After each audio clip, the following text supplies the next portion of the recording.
Ito ang tunay na kwento ng isang batang bumalik mula sa kamatayan at ang kanyang ginawa pagkatapos ay tunay na nakakatakot. Noong 1977, sa isang maliit na bayan na tinatawag na Millfield, Ohio, isang batang lalaki na nagngangalang Caleb Johnson ang idineklarang patay dahil sa matinding pulmonya.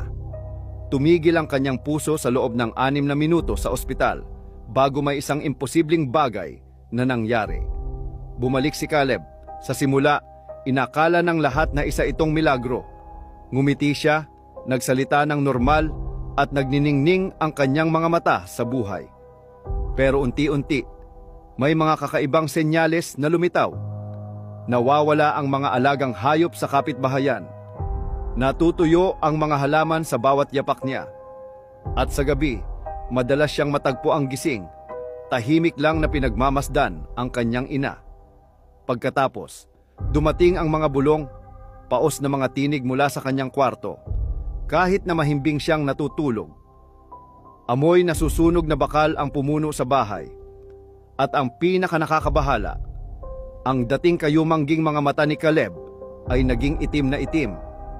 Isang gabing sobrang lamig, may kumatok sa pintuan ng kwarto ng kanyang kapatid na babae. Pagbukas niya, nakatayo roon si Caleb, pero may kakaiba. Hindi gumagalaw ang kanyang labi, pero may tinig na dumiretso sa isipan ng bata. Hindi mo ako dapat ibinalik. Yumanig ang buong bahay.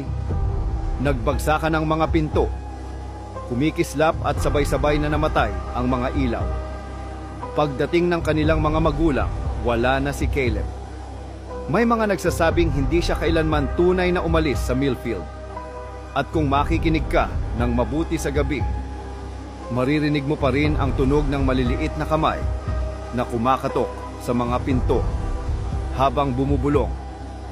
Papasukin mo ako.